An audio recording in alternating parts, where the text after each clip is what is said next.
And so, you know, most of you, my name is Ida. And yeah, I've done a lot of things in my life.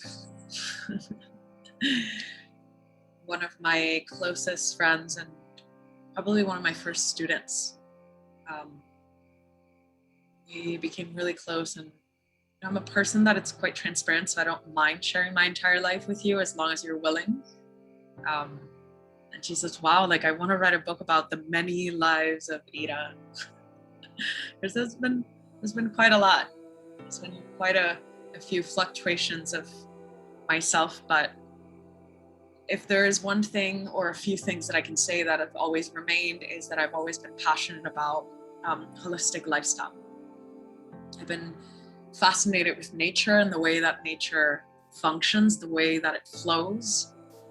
And ultimately, I, at a very young age, learned that if I could listen to that voice of nature, if I could create a space for me to accept nature as my biggest teacher, that I could go anywhere in the world and I could thrive because I was going to be balanced. I was going to feel balanced, and I was going to always remember that even in the hardest of times, I'm still supported. But this idea that there's only a few things for a lot of us, it's just a misconception in the mind that is generated from the ego. And it's generated because we are ultimately disconnected from divinity. We're disconnected from source. And so nature is ultimately the greatest way and the easiest way for most of us to remember that there is a source, that there is divine energy always happening. And so I think that you can take trainings, you can pay for a bunch of stuff, but ultimately, if you listen to life and you study nature, you are probably the most equipped natural doctor in the world. And so my first Ayurveda class was probably when I was 6 years old, because my grandma taught me every single medicinal value for most of the plants that she had growing at home. And we grew up, you know, my cousin is here actually, so he can vouch for me on that. So we grew up knowing that there's nothing that could happen in the body or the mind that my grandmother didn't have a fix for it. Completely natural. She would just put together a few herbs, a few plants, make a gigantic teapot, and would force us to drink that. Or it would rub all sorts of like in-home DIY balms before DIY was cool. And we would immediately experience the healing magic that natural medicine has to offer. And so really Ayurveda is exactly that, is the study of nature.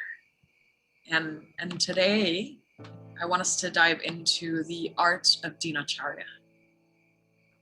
Before we dive into logistics and before we dive into anything, I want to take a moment to honor my teachers.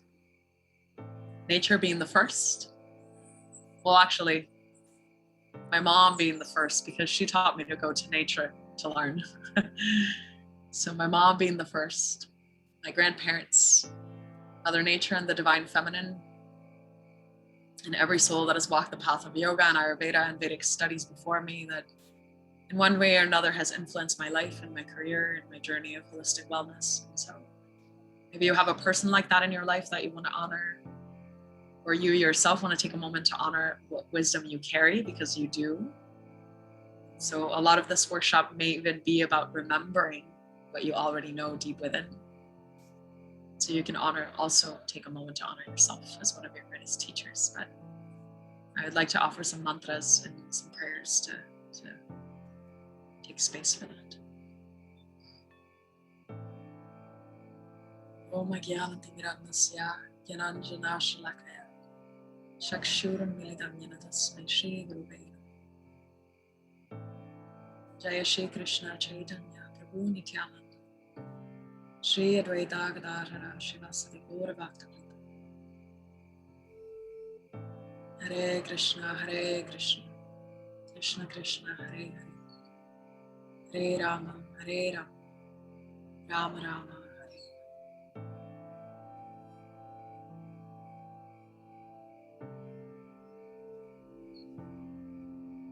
I invite you to move into this orienting practice with me.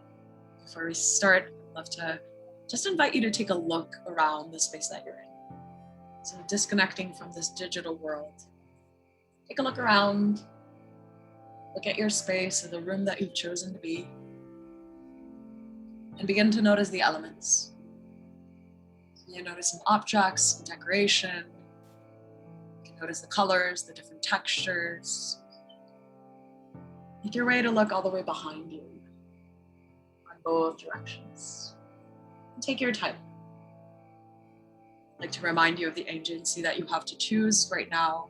Whatever you need. If that means I'm taking my time and I'm moving slow, that is perfect. But as you absorb your external world in the room that you're in, I'd like to invite you to ask yourself this question. Do I perceive any natural elements in the room? Are there any elements that remind me of the 5 elements?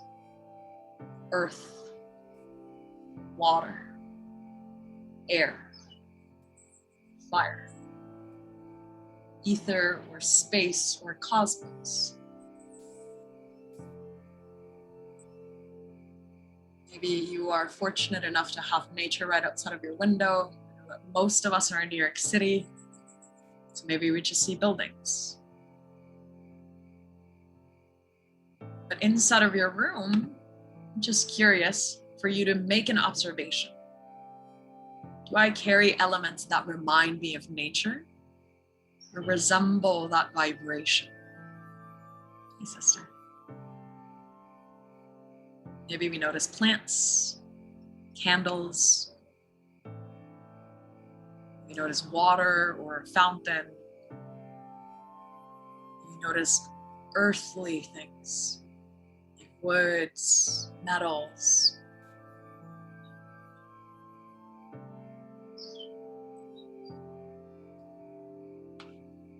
And so whenever you're ready, you can bring yourself back into the space.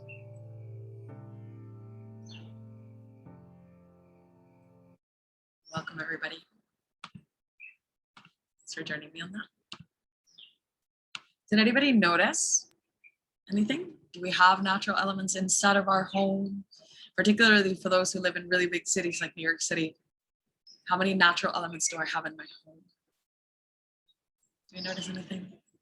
Or are you feeling like my room is lacking a little bit?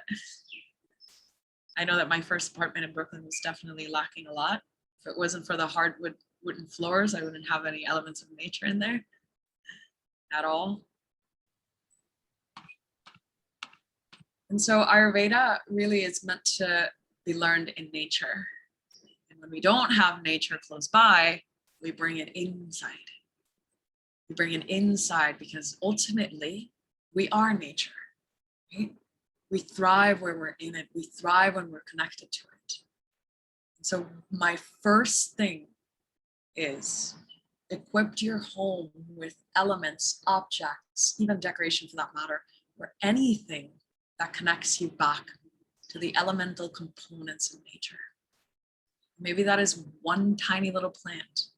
If you don't consider yourself a very responsible parent, you can always buy a succulent.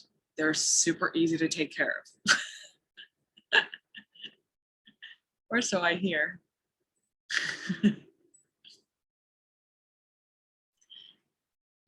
And so today we're going to be talking about what are some self-care rituals that I can invite in my morning so that I can rise into my day feeling ready. And a little bit of an overview. Today we'll talk about what is Ayurveda in order to understand what Dinacharya is. We'll talk about why is really so important. And then I'll be sharing 8 tips for us to rise into each day. You know, I think that in my life, each day I wake up looking forward to the benefits of this concept of Dinacharya.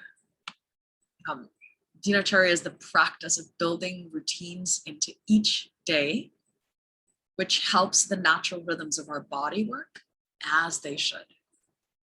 And in doing this, we're really supporting our overall health and well-being. It's just this beauty.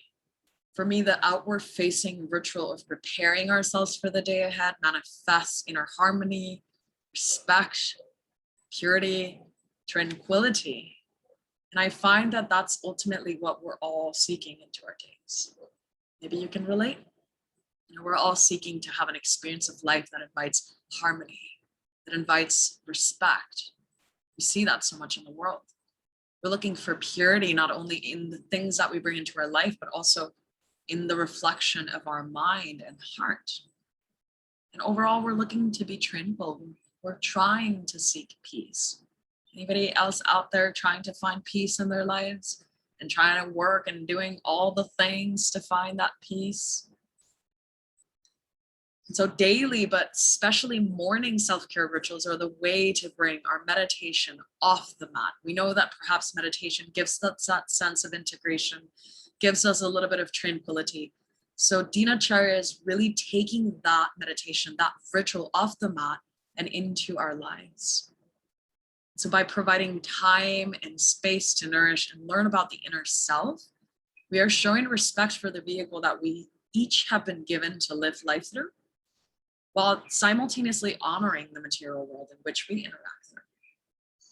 This is all really about inviting more beauty and more grace into our lives. We know that, I lived in New York City for almost 11 years, so we know that in New York City, you can wake up and have an amazing home. And as soon as you step outside of that home, all of a sudden you're stepping into shit, literally. Because someone forgot their dog bag. So they're walking their dog and they left their shit right in the sidewalk, right in front of your gate, right in front of your apartment. Anybody ever had that happen?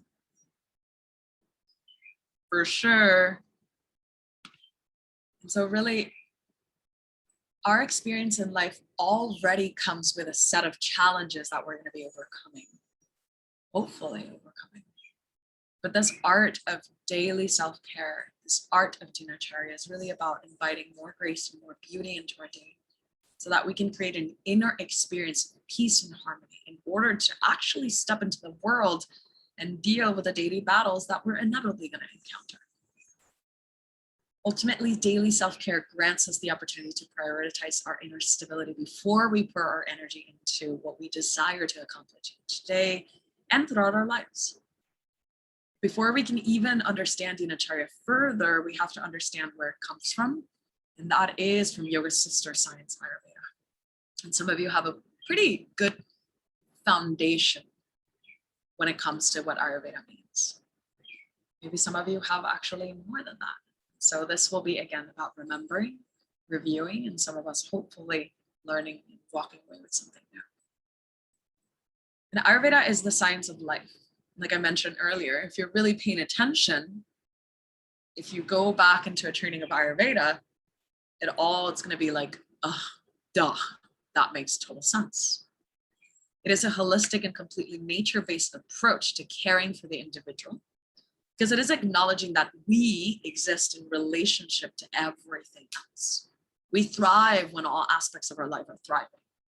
When one aspect of our life is being ignored, then all aspects of our life will soon reveal, even in the most subtle ways, this disconnection or this imbalance. And so when considering wellness, this Ayurvedic holistic model takes into account the health of mind, our emotions, the body, and soul. Acknowledging really that disease in one area or one aspect of ourselves will affect other aspects and other areas of ourselves in a cascading chain of events. So you know that even if your body is functioning optimally, if your mind is feeling anxious or depressed, you're not going to feel good or healthy, right?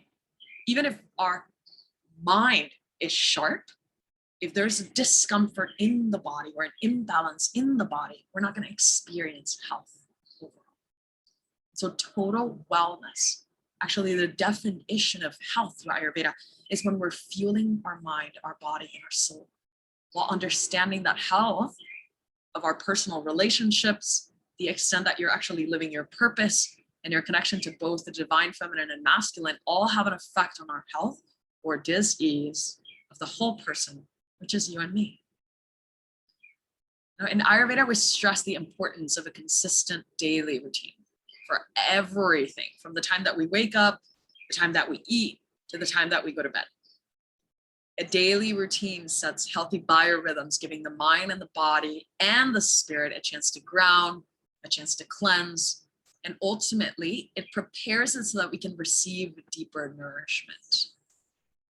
So providing guidelines on ideal daily and seasonal routines, diet, behavior, and proper use of our senses, Ayurveda offers a body of wisdom, really, that is designed to help us stay vital while we step into the grounds of actually asking deeper questions like, why am I here? What is my purpose? So that I can actually realize my full human potential, which is deeply connected to my spiritual purpose. So if anything, Ayurveda is a lot of things, but if it's one thing in the simplest of ways, is that it's ancient common sense. Hence why my first Ayurvedic teacher was my grandmother. And so today, I wanted to share some suggestions for creating a daily routines that conform to Ayurvedic principles so that we can rise into every single day feeling fucking ready. That was my first curse. I'm going to try to keep it up to 5. Because it is ancient common sense, and I can't stress this enough, I can't repeat it enough. This process or listening to this information might be just about remembering what is actually truly important to you. And so what is Dinacharya in depth? It is the Ayurvedic daily ritual of self-care. And so according to Ayurveda, routine plays a significant role in our health. A healthy life can be best maintained by creating a daily regimen that is tailored to a person's constitution. And our constitution through Ayurvedic lens or mythology is this particular blueprint that we were born with. Each and every one of us is completely different, but ultimately everything in the world can be categorized under 3 main aspects or 3 main governing roles or governing energies. So governing all daily actions, such as the time you wake up in the morning, the time you eat, the time you begin your daily body purification, and the time that you go to sleep, is ultimately the essence of Dinacharya. Ayurvedic Dinacharya has been practiced for thousands of years, and it has incredibly powerful benefits. I can't stress enough to see and say that I've tried a shitload of things in my life. Everything from natural processes and natural medicinal approaches to psychedelics, plant medicine, shamanism, all the things. Well, hopefully not all the things, and there's still some exciting things for me to try out there. But Ayurveda and Dinacharya, and making Dinacharya a staple in my life, is what truly brought my health to the next level. It cleanses the body and it prevents the buildup of toxins. It helps to keep the senses and the mind clear because it is ultimately nourishing and aiding for detoxification. So it's going to help us receive and let go. It's going to help us receive and release. So repeating a routine every morning sets the rhythm of your day and gives you a feeling of stability and steadiness. Now, who here thrives on like routine? I know that a lot of people are super spontaneous and they just like to do a lot of things all at once, right? Do a lot of things depending on how I'm feeling each day. The beauty is that Dinacharya gives you all the tools so that you can wake up each day and ask yourself, what do I need? And then be spontaneous by giving yourself what you need that day. But it ultimately is about setting that regimen and making that space for you count and incredibly prioritizing. And so repeating a routine each morning is going to set the rhythms of your day and give you a feeling of stability and steadiness. It promotes a healthy organization of your systems and your energy channels and the seeding of prana, which a lot of you know what that means, but prana is life force, this vital energy that we need in order to survive. It is existing everywhere. It's the reason why life exists ultimately. So it is promoting the organization of that prana, of that life force, and that flow of energy that moves through the body, because it's creating calmness in the mind. It begins to limit our stress, and it minimizes the decision fatigue that a lot of us are experiencing in the daily lifestyles that we carry. You know, new science of circadian medicine suggests that our genes have lost their ability to perceive and harmonize with the natural circadian cycles of nature. Anybody ever heard that before? That we're just like, our internal clock is just completely out of whack.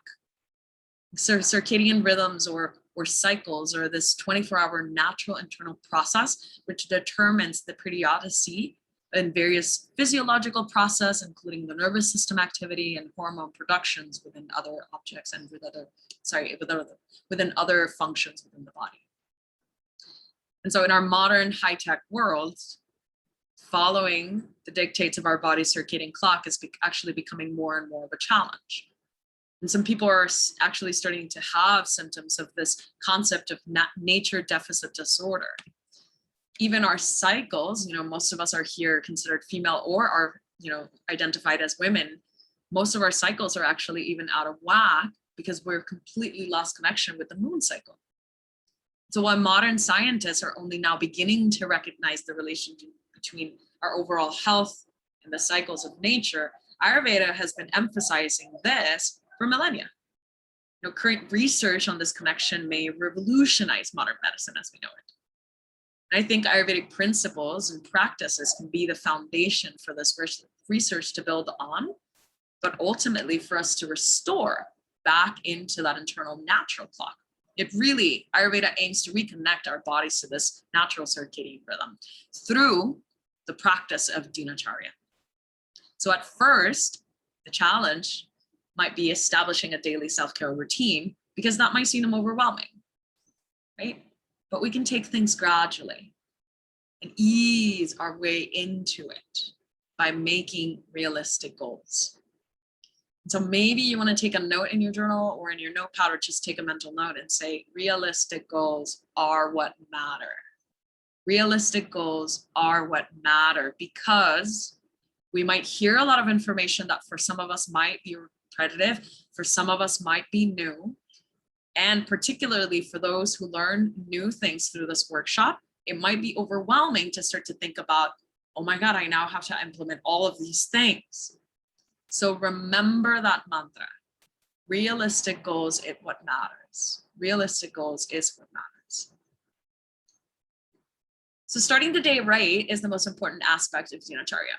Now, according to Ayurvedic teachings, you will have the best of health if you wake up before the sunrise and excrete waste shortly after.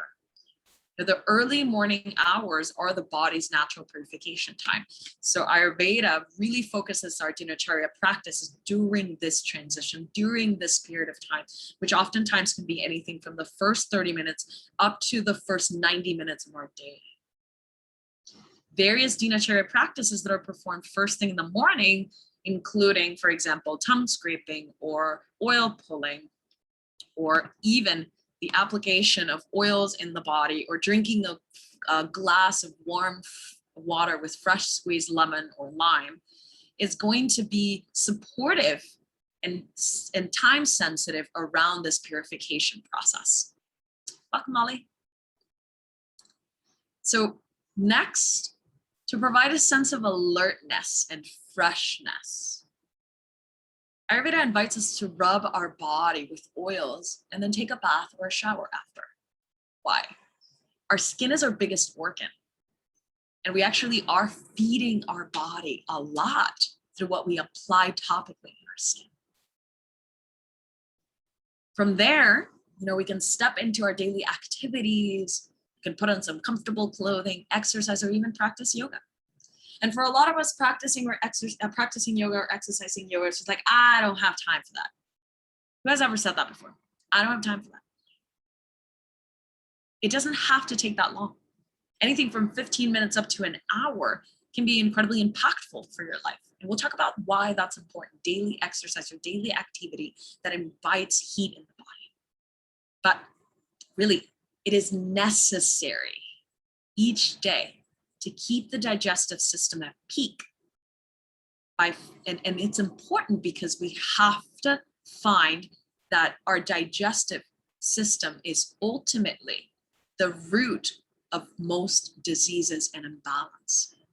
Has anybody ever heard the expression that we are what we eat? That kind of statement falls a little bit short because we're not just what we eat. We are what we digest. If we don't digest our food, our body's not going to be able to absorb proper nutrients. If we don't digest our thoughts and our experience, our body's just going to be one tiny little flute filled with pebbles that we didn't really process. And when life comes in and wants to prepare and make beautiful music with this flute, it's going to grab it, it's going to go, because we're just one big flute filled with beans or pebbles. Nothing can flow through. If we don't digest, we won't eliminate properly. So our digestive system is really the root and where most diseases begin. We know that for some of us, taking Ayurveda psychology, all disease and imbalance begins in the mind. But from the mind, as we make decisions in our life that condition us, we have either a greater or more limited capacity to digest not only our food, but every single experience that we navigate and encounter in our lives. And so light exercise or any sort of movement that create and increase internal heat will begin to aid our digestive fire, which in Sanskrit or in Ayurveda is known as Agni. And we want to choose the form of exercise that is best and most appropriate for our constitution.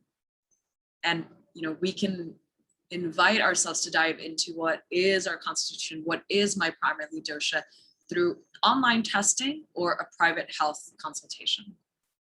And we want to make sure that we avoid over exercising. There's this thing that, the more you do, the fitter you get, also falls short. You can actually be overworking, overdoing, and overly digesting and not retaining enough for your body to feel vital. After we think of our activity, after we think about our digestion and everything else, sorry, I'm just letting people in. We want to rest comfortably on our backs with arms extended and legs outstretched and breathe from the lower abdomen up to the chest to calm the nervous system. Focusing on the exhale and lengthening that exhale, because ultimately, as we lengthen the exhale, we activate our parasympathetic nervous system. Hence, we activate our natural ability to soften. So what does this mean? Laying comfortably in our backs, arms and legs stretched out. We take a short Shavasana. And for those who practice yoga, and for those who really like the movement and oftentimes feel uncomfortable in Shavasana, the practice is all about Shavasana. The practice of yoga, the cycle of asanas, is actually designed to bring you into Shavasana and for you to enjoy Shavasana, for you to restore in Shavasana. So fuck the postures that came before. Your focus is Shavasana. Second curse. Keep a count out. I'm trying to limit it up to 5. I got 3 more to go. And so next, we want to go into our daily self-enhancing practices, which are considered crucial in Ayurveda because Ayurveda takes into account, when thinking about health and wellness, the balance of body, mind, senses, emotion, and the soul. So self-enhancing practices are a way for us to connect to that aspect of ourselves, to the more subtle aspects of ourselves. And they don't have to be difficult or time-consuming. Taking a short break, anything from 5 to 20 minutes to refresh our mind and spirit, with activities like meditation, pranayama, which is regulating the breath, or yogic breathing, or simply taking conscious breaths. Anything like yoga, journaling, or even prayer provides an immense health benefits for both the mind, body, and it begins to align us with our heart. It begins to align us with our soul. And from there, we can actually go about seeking and asking ourselves, what is my purpose? Now, the more time you allow for these types of practices, the greater the rewards, of course. The more time you allow, the more in depth you will see the results. But it doesn't have to be difficult, and it doesn't have to be consuming. Let's go back to our mantra. Realistic goals, it's what matters. So what can you give yourself? How much time can you give yourself? The next thing I want to talk about is eat regular meals daily. Who is a fan of takeout? And who is a fan of snacking?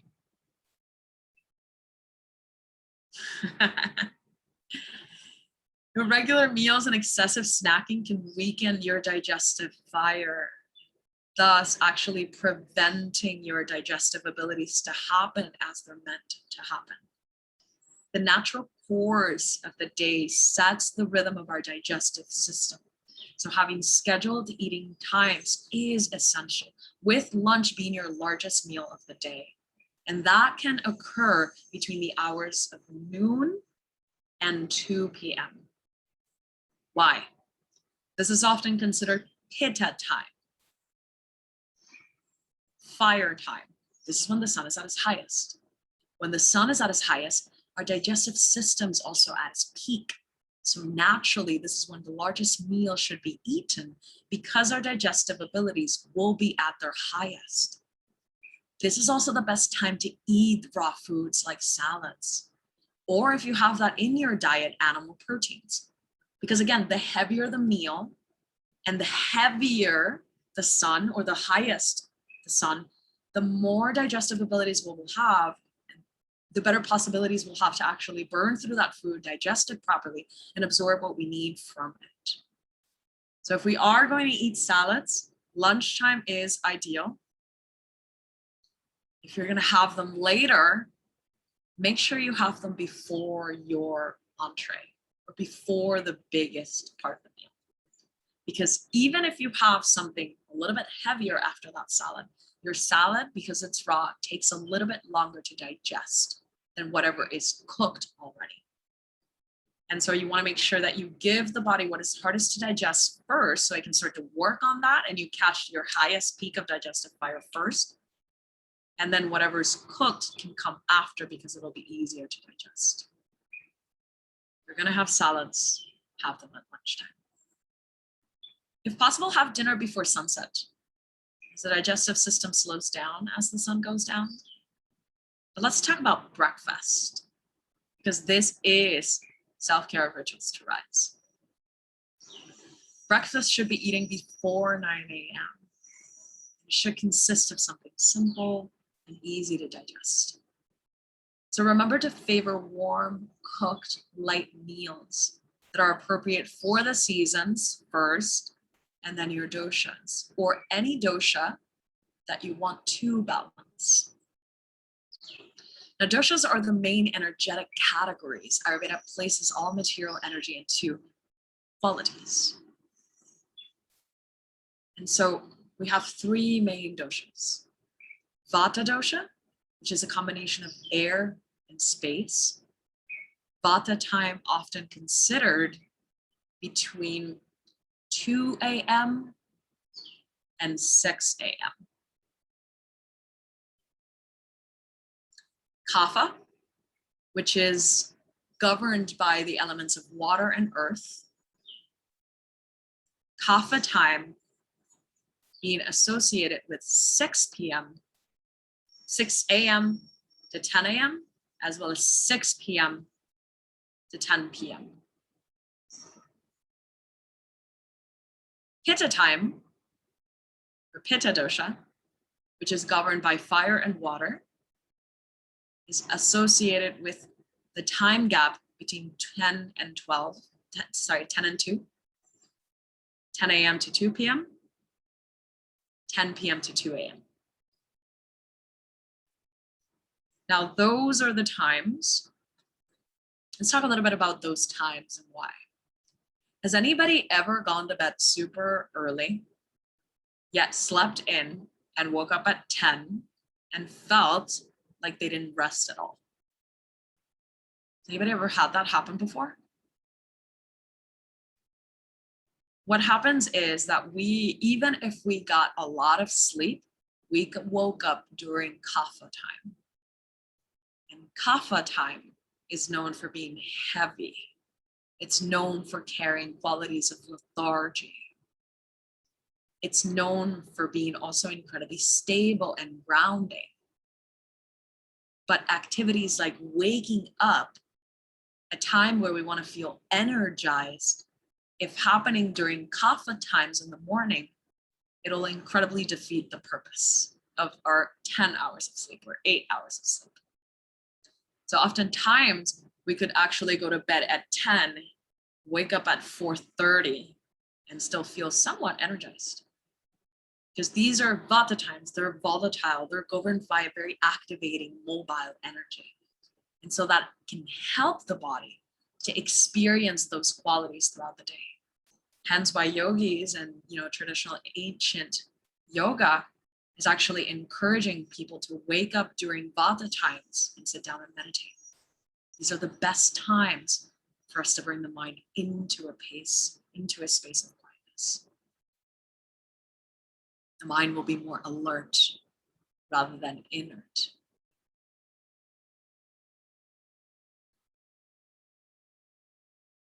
Every morning is as good as the previous night's sleep. So it's best to go to bed by 10 p.m. because 10 p.m. to 2 p.m. is pitta time. And pitta time is the energy of motivation, is the energy of alertness, of fire, of action. And so does anybody ever stay past 10 p.m. and get that next boost of energy all of a sudden? And I'm like, I want to do creative shit now. There goes the third. So pitta time can give us that last boost of energy. So ultimately and ideally, we want to go to bed before 10 p.m. And keeping these regular bedtimes is letting the body know when to wind down and know that we will use this time and space to recuperate. To promote healthy sleep, we may drink a glass of plant-based milk with herbs like cardamom or nutmeg, or even golden milk like turmeric tea. This can provide a sense of grounding, a sense of calming and relaxation and integration for the nervous system. And so we are giving the body a message: it's time to rest. It is okay, and you have permission to slow down.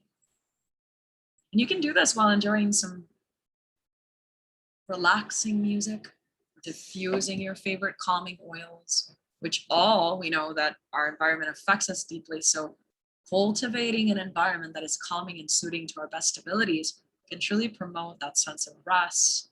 It can really give us an ultimate sleep at night. And try your best to avoid or stay away from stimulating conversations, music, and television for at least 1 hour before bed. Ultimately, the nervous system and the mind takes a little bit long to catch up onto your things. So giving time and space for you to actually disconnect and connect internally is the best way to get a night's sleep. We know that a good night's sleep gives us a great start to our morning. Now, the suggested regimen follows the flow of energy within the body and its relation to the external environment. Continuous awareness of this natural energy flow is the key to getting the most of our daily routine. So let's do a little bit of a recap. How to rise, how to create a morning cleansing routine. First thing, wake up at the same time every day. This allows your body and mind to begin your daily activities gracefully. Try to wake up before the sunrise, or try to wake up before kapha time. Know that kapha time, it's 6 to 10. Next, drink warm water with lemon. Drinking a glass of warm water with lemon cleanses and awakens your digestive tract. It hydrates the tissues and encourages bowel movement. And thus, lemon is also incredibly purifying. So it'll help and aid the natural process of detoxification from your liver and your kidney. Third, rinse the face, rinse the mouth, rinse the eyes. Prepare your senses to be alert, clear, and ready. A splash of cold water and soothing and rejuvenating for the face, mouth, and eyes. It brings a sense of freshness. It brings a sense of alertness. And particularly organic, 100% natural, unadulterated distilled rose water is perfect to soothe and awaken the eyes. The eyes are where we release the most fire and absorb the most fire from the external world. Our eyes are known to be the center of pitta as well as our digestive tract. This is the center of fire and stimulation. And so rose water, because of its cooling properties, can ease and soothe the excess of pitta or stimulation that comes in and out of the eyes. It provides that cooling and calming effect, not only for the eyes, but when sprayed in the body and the face, it gives you that experience. Plus, it smells amazing. Number 4, scraping the tongue. Using a tongue cleaner to remove the bacteria-filled coating on the tongue stimulates our digestive system as well. And scraping the tongue is a way to release that toxin, because just like the bottom floor is one side and one end of your IG tract, the mouth is your second. And as we release toxins down below, we also release them up above. So cleansing and removing that bacteria-filled coating is incredibly important for us to release some excess toxin or excess ama from our body. Depending on the color of that coating, you can learn so much about how you're processing your food and how well you're also absorbing your nutrients. And on top of that, you can learn about how good and how well you're eliminating your toxins, which is incredibly important in order to maintain optimal health. You know, this is often discussed in Ayurvedic health consultations. And if you can reach for a book that I highly recommend, is anything that Dr. Ladd has written, particularly Foundations of Ayurveda, explains a lot around these topics. Next is oil pulling. You know, switching warm sesame or coconut oil in our mouth for anything from 5 to 15 minutes. It's going to strengthen the teeth, strengthen the gums and the jaw, as well as the voice. And it's going to be improving our sense of taste, actually. We know that water, some of us, is the only way we can perceive the taste of foods. That's why foods that are dry and have no water actually have no taste. A lot of root vegetables have no taste, or very tiny, very subtle tastes. And so what this oil does is actually creating a sense of moisture and nourishment in the mouth. And this will increase our ability to actually sense taste. And who doesn't want to actually taste our food fully? If we taste our food, a more enjoyable experience will come when we eat. And that is what we're looking for: more grace, more beauty, more enjoyment. This is the right kind of enjoyment. Next is brushing our teeth. Traditionally, Ayurvedic toothpaste contain herbs that are bitter, astringent, something like neem or licorice. The more pepperminty your toothpaste is, the more damage it's actually inducing your gums. Did you guys know that? I didn't know. I mean, we have a culture that is more concerned about the taste and smell of our mouth, which matters, of course. But we are more concerned about that superficial element than the levels of health or pH in our mouth, which actually determines the taste and smell of our buccal cavity.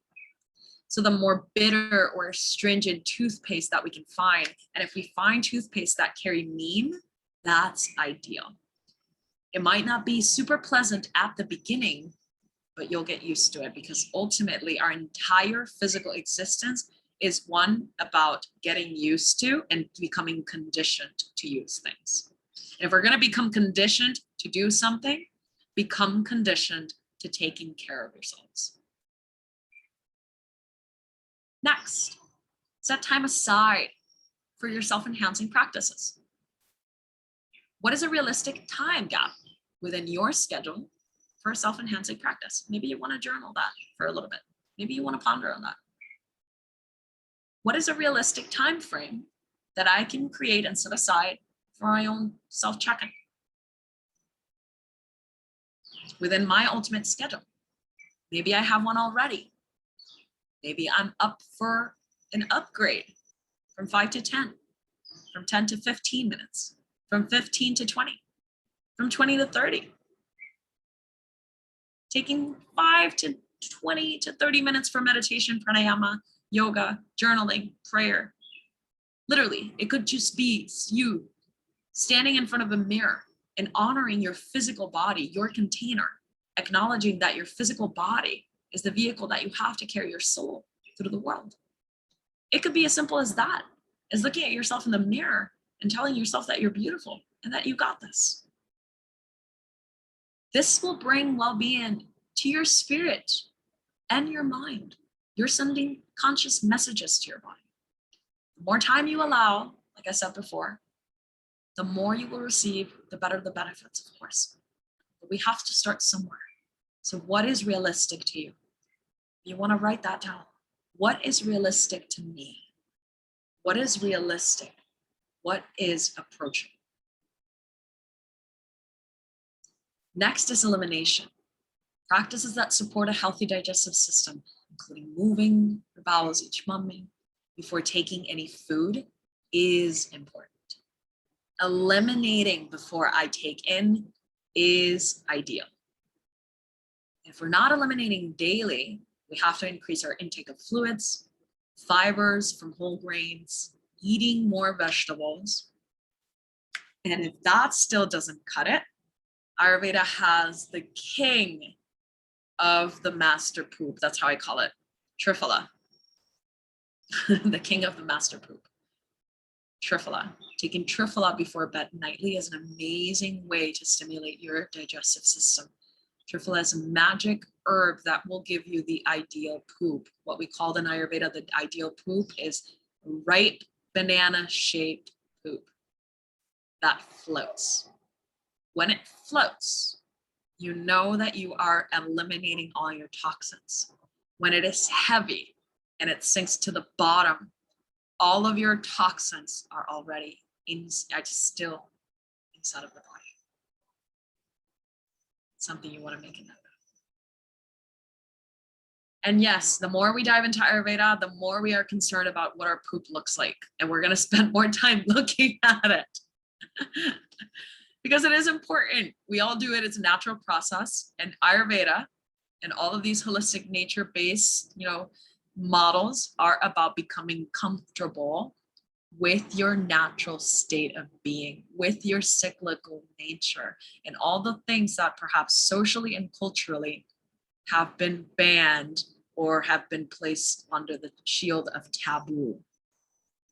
I mean, look at the world and how they treat our cycle and our menstruation. Up to this day, I still speak to women that are disgusted by it. And you go through a process of disgust every single month regarding your body. Strange. The more we can become comfortable with the natural activities of our body, the more we will inch closer to health. After we eliminate, we can perform our self-massage. And Abhyanga, which is a full body oil massage, is a profound practice of rejuvenation. And it is the practice of self-love. Performing a daily self-massage with a warm dosha-specific oil or medicated oil suggested by an Ayurvedic practitioner, anything from 15 to 30 minutes before bed or before bathing, ideally in the morning. It is an incredible process of inviting the nervous system to find ease and for your physical body to feel your own source of love. When you take time to give your body what it needs, to nourish it, to touch it, to hold it, to honor it, your body is receiving that message and is directly absorbing that experience. Thus, your body will feel more and more ready and apt to take on the days that your mind wants to achieve. Use long, rapid movements to heat the skin and to increase circulation. And you can move towards the heart in months of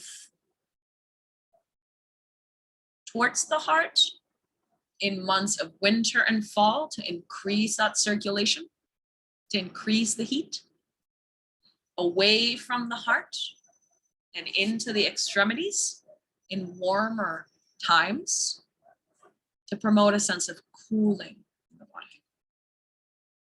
Spend a decent amount of time massaging your earlobes. You know, your earlobes, you know, this particular part of your body has an incredible amount of nerve endings, and it's going to be stimulating the nerve endings that lead up to the release of endorphins. Endorphins, the feel-good hormone, helps relieve pain and discomfort in the physical body. And so an Ayurvedic practice of self-massage really focuses on spending a lot of time in your earlobes, spending a lot of time in your belly, and spending a lot of time in your feet. 3 points that you really want to emphasize: earlobes, belly, and feet. Then you can take a bath, warm water ideally. And if you did this after your abhyanga, you just want to use soap in the areas that you need it, and try not to rinse a lot. You want to just rinse the excess of oil, but you ultimately want your skin to hold on to those oils throughout the day, because you'll get the ripple effect of the benefits of those Ayurvedic oils. And particularly, it doesn't even have to be that fancy. Coconut oil for a very warm and hot weather will give you the effects of cooling throughout the entire day by being absorbed through the body throughout the entire day. Or sesame, castor, which is a little bit heavier, for cooler weathers and drier weathers, will give you that sense of nourishment and grounding as you move throughout your day. Then we lubricate the nasal passages, and you can use nasya oil for this, and particularly for the seasons that are cold and dry, like fall and winter, or places that are actually super, super dry. This can be extremely helpful. Nasya. Nasya oil will nourish and moisturize the nasal cavities, which ultimately will allow the breath to flow naturally, and the prana levels of this life force that travels through the breath will increase, and that's what we're all looking for. Then after that, we want to get moving. 30 minutes up to an hour of light exercise. It's going to help the digestive system by creating that internal heat. You want to exercise according to your dosha. So to find out a little bit more about this, you can move into an Ayurvedic health consultation, or just type in "what is my dosha" online, and you'll be sure to find a lot of quizzes that can help you figure that out. Second to last, eat regular meals. Have specific meal times throughout your day. Last, have your steady evenings of slowing down. So have a steady ritual to slow down in your evenings. A good day begins with a good night's sleep.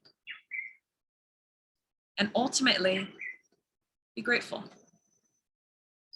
Gratitude is an incredibly powerful emotion that it can overpower a lot, if not most. Starting our day with a moment to just ponder upon the many things that we have to be grateful makes us feel more uplifted, and we'll feel more at ease as we move through the day. You know, reminding ourselves that there's beauty that exists all around us is important. Because even in the hardest of times, the sun always comes up. The moon is sure to rise, even if she shows up with a different face and a different mood each time. So I know it's 7:02, so I want to be respectful of your time, but if there's any questions, I'm here. And before we dive into that, I'd like to share a few options to dive a little bit deeper. I personally offer Ayurveda health consultations, which is a one-on-one consultation to discover your primary dosha, what imbalances may be present. We'll use this information for us to design a regimen for you to follow, which will include personalized nutrition and diet regimen, activity and physical exercise that is appropriate for your dosha. And I will offer you rest and relaxation tips that can best promote your sleep according to your dosha. And also coming up, I have this 10-week lifestyle group container called Rise. which is for women who are ready to align body and mind and rise into the power of mind, body, heart harmony by studying and applying Ayurveda's holistic and soul-centered care. And we'll dive into the sacred embodiment of the feminine energy. So we'll study a lot of feminine and masculine dynamics, how to heal and rise above trauma using natural holistic medicine, as well as somatic natural connections. And then lastly, my next course, some of you are in it right now, which I'm so excited. And lastly, my next course of yoga teacher training starts September 19. It's going to be a 4-month journey into the yogic system. It emphasizes a trauma-informed approach, which will focus on embodied social justice and breath work, and we go deep into Ayurveda as well. So any questions, any comments, any reflections, anything that I can give you further?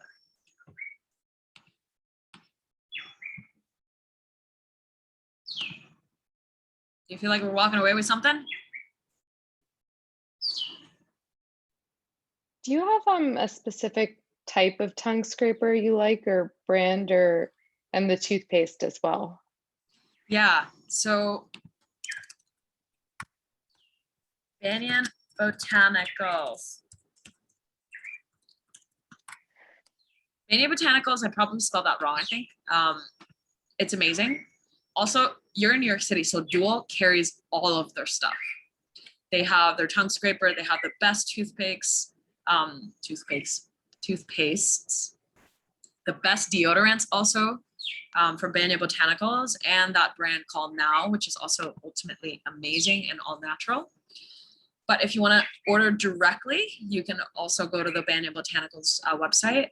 They're amazing. I find that copper is the best way to approach anything that goes into your mouth. And also copper has a particular compounds that when they are released into the stream, they actually promote digestion versus any other metal that we then have to worry about a heavy metal detox. So you notice that a lot of Ayurvedic and most things in India, when they're really living the Ayurvedic principles, you'll see that everything is copper. Plates, bowls, cups, utensils, their tongue scrapers, their toothbrushes, everything is copper. So I'd say that if you are going to choose something, avoid plastic, prefer copper. Great question. Anything else? I have heard that with oil pulling, if you have any metal fillings, maybe to be careful. I still have some. I'm working on getting them removed, but I've had them since childhood. Yeah. Should you be mindful when you oil pull with metal mercury fillings? Yeah, absolutely. Yeah, totally. So you can do lighter options, and I would suggest coconut oil. Okay. And of course, you can swish really, really lightly and mostly concentrated in the front part of your mouth. Great question. Because mine are in the back. Yeah, okay, usually they are. Yeah, yep. Of course. Anything else? Any other questions? Hey, Leela, I didn't know you were here. I'm here. I thank you so much for all of this. Of course. So happy that you made it. Thank you for having me. Yeah. I'm really interested in well, I have to establish a morning routine, but just knowing the differences, I guess, between the wake up times. Yeah. So really you want to favor anything between before 6 a.m. or before the sun rises, because ultimately we're all in different parts of the world. So the sun rises a little bit differently in each place. Mm-hmm. Ultimately, that transition between 6 and 7 a.m. is also fine. But the later we go, the more we'll start to feel kapha effects. The more heavy we'll feel, the more kind of sort of dull and stagnant we'll feel. So the earlier, the better. And if we can keep that consistent, kapha is from 6 to 10 a.m. Yeah. So the transition is going to be happening from 6 to 7. Oh. And then kapha times is 7 to 10. 10 to 11 is the transition into pitta time. Mhm. The real pitta times is 12 to 2. Got it. You'll see that hour in transition is Mhm. fine, right? But we know that if we are experiencing an imbalance already, we might actually experience heavier and more aggravated symptoms because of the dosha. Wow. Okay. So my whole cycle is thrown off because, waking up at different hours, working from home. Okay. So it makes sense. Awesome. Thank you, Ira. Of course. Renee Have a says, good I'm one. wondering if there's you too, Mama. See you soon in the Bahamas. See you. Can't wait. Okay, bye. Have a good night. Bye. I was wondering if there's a place you can recommend we visit if we want to have a deeper immersion in Ayurveda. Absolutely. I'd say if you want a place to immerse yourself in Ayurveda, we have a few. In New York City, if you want to immerse yourself in experiencing Ayurvedic food, that's Divya's Kitchen. And if you want to immerse yourself in Ayurvedic culinary arts, that's Bhagava Life, which is Divya Alter's culinary school, which is right above the Bhakti Center in the top floor. Right now, everything is online. So it's super accessible no matter where you are. I'd say if you want to go and experience an Ayurvedic lifestyle, to this day, I haven't found many places, but top one, Rana Swami's Eco Village in India, right outside of Mumbai. Second place, Boulder, Colorado, the Ayurvedic heaven of the world.